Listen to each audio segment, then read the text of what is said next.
নাটোরের লালপুরে জাতীয় বিপ্লব ও সংহতি দিবস উপলক্ষে শোভাযাত্রা ও সমাবেশ করেছে বিএনপি। শুক্রবার 7 নভেম্বর বিকেলে লালপুর ডিগ্রি কলেজ মাঠ থেকে শোভাযাত্রা বের হয়ে 1 কিলোমিটার ব্যাপী হাজার হাজার নেতাকর্মী নিয়ে লালপুর শ্রী সুন্দরী পাইলট হাই স্কুল মাঠে সংক্ষিপ্ত সমাবেশ অনুষ্ঠিত হয়। অনুষ্ঠানে প্রধান অতিথি হিসেবে উপস্থিত ছিলেন নাটোর জেলা বিএনপি যুগ্ম আহ্বায়ক ও ধানের শীর্ষে মনোনীত প্রার্থী ব্যারিস্টার ফারজানা শারমিন পুতুল। সমাবেশে ব্যারিস্টার ফারজানা শারমিন পুতুল বলেন, শহীদ জিয়ার আদর্শকে ধারণ করেই দেশকে এগিয়ে নিতে হবে। 7 নভেম্বর সিপা আন্দোলনের মাধ্যমে শহীদ রাষ্ট্রপতি জিয়াউর রহমানকে জেল থেকে মুক্ত করে এনেছিল। সেদিন বাংলাদেশের স্বাধীনতা, গণতন্ত্র ও সার্বভৌমত্ব রক্ষা পেয়েছিল। তিনি আরো বলেন, এই সময় উপস্থিত ছিলেন নাটোর জেলা বিএনপি সদস্য সচিব আসাদুজ্জামান আসাদ, নাটোর জেলা বিএনপি যুগ্ম আহ্বায়ক বাবুল চৌধুরী, উপজেলা বিএনপি সাবেক সদস্য সচিব ও উপজেলা পরিষদের সাবেক চেয়ারম্যান হারুনুর রশিদ পাপ্পু, গোপালগঞ্জ পৌর বিএনপি সাবেক আহ্বায়ক নজরুল ইসলাম মোলাম, লালপুর উপজেলা বিএনপি সাবেক যুগ্ম আহ্বায়ক সিদ্দিক আলী মিষ্টু, হামিদুর রহমান বাবু ও লালপুর সদর ইউনিয়ন বিএনপি সাবেক সাধারণ সম্পাদক রবিউল ইসলাম রবি, উপজেলা যুবদলের আহ্বায়ক আব্দুল সালাম প্রমুখ। এ সময় আরো উপস্থিত ছিলেন লালপুর উপজেলা বিএনপি, যুবদল, ছাত্রদল, স্বেচ্ছাসেবক দল সহ বিভিন্ন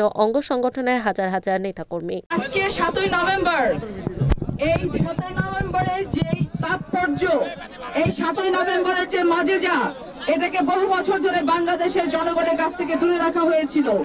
সিপাহী এবং জনতার একটি অবিস্মরণীয় বিপ্লবের মাধ্যমে বাংলাদেশে আবার গণতন্ত্রের পথ পুনঃপ্রতিষ্ঠিত হয়েছিল। বাংলাদেশে যতবার গণতন্ত্র এসেছে, বাংলাদেশ জাতীয়তাবাদী দলের হাত ধরে এসেছে। 1971 সালের পরে বাংলাদেশ মুক্ত হয়েছিল, কিন্তু 75 সালের পরে বা আগে বাংলাদেশে বাকশাল কায়েম করে কিন্তু গণতন্ত্রকে আবার অবরুদ্ধ করে দেওয়া হয়েছিল। আমাদের বিএনপির প্রতিষ্ঠাতা শহীদ প্রেসিডেন্ট জিয়াউর রহমানের হাত ধরে সেই বাকশাল ভেঙে দিয়ে আবার বাংলাদেশে গণতন্ত্রের যাত্রা শুরু হয়েছে। আবার সেই গণতন্ত্রকে অবরুদ্ধ করেছিল স্বৈরশাসক এরশাদের আমলে।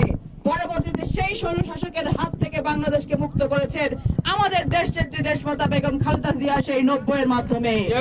বাংলাদেশকে আবার অবরুদ্ধ করা হয়েছে স্বৈরশাসকদের দ্বারা।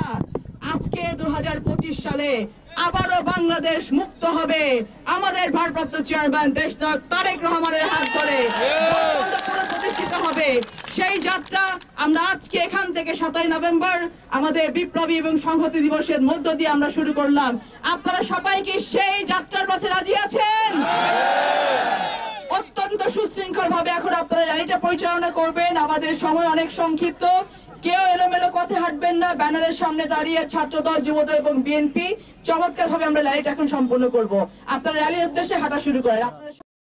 রিপোর্ট AZ সুজন, NEN TV, নাটোর।